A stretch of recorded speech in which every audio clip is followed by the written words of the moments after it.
तब्बल 24 वर्ष एकाच ताटात जेवत होती आई. मृत्यूनंतर उघड झालं गुपित. ज्याने सर्वच रडले. हे वाक्य ऐकून तुम्हालाही क्षणभर वाटेल, असं काय गुपित असू शकतं? आई. 24 वर्ष एकच ताट. सुरुवातीला हे साधं वाटेल, पण शेवट ऐकताना गळा दाटेल. डोळे आपोआप ओले होतील.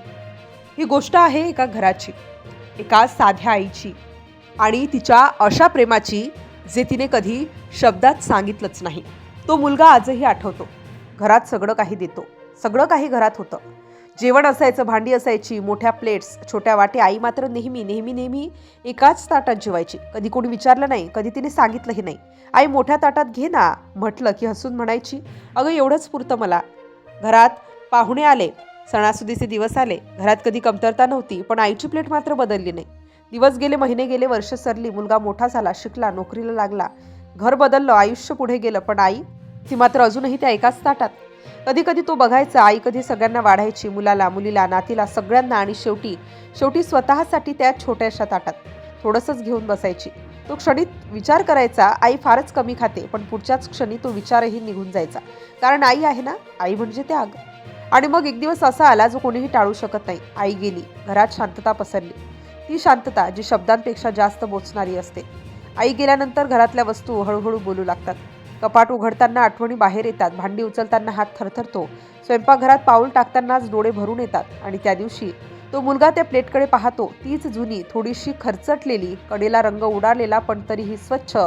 तो सहज हातात घेतो आणि नकळत डोळ्यात पाणी येतं. तेवढ्यात त्याच्या बहिणीचा आवाज येतो. ती थांबते. क्षणभर ती गप्प राहते आणि म्हणते, तुला माहितीये का आई ही प्लेट का वापरायची? तो म्हणतो, सवय असेल.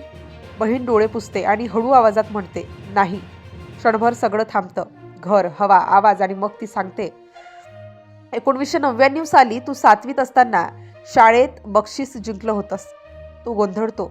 त्याला आठवतं, पण प्लेट?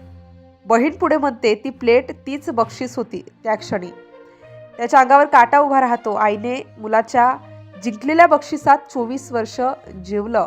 तिने ते ताट जपून ठेवलं. कधीही कुणाला वापरू दिलं नाही. फक्त त्याला आणि त्याच्या लहान नातीला. कारण ते तिच्यासाठी ताट नव्हतं, ते तिच्यासाठी मुलाचं यश होतं. मुलाचं स्वप्न होतं, मुलाचा अभिमान होता. ती आई 24 वर्ष मुलाच्या यशात दररोज जेवत होती. तिने कधी सांगितलं नाही, कधी दाखवलं नाही, कधी मोठं करून सांगितलंच नाही. ती फक्त आई होती. आणि आज ती प्लेट पाहताना मुलाला जाणवतं, आई गेली आहे, पण तिचं प्रेम आजही ताटात भरलेलं आहे. ही गोष्ट आहे आईच्या अशा प्रेमाची, जी शब्दात मावत नाही. जर तुमच्याही आजूबाजूला असेल तर आज तिला मिठी मारा. कारण आई गेल्यावर फक्त आठवणी उरतात आणि एक प्लेट जिच्यात अजूनही आईचं प्रेम दडलेलं आहे.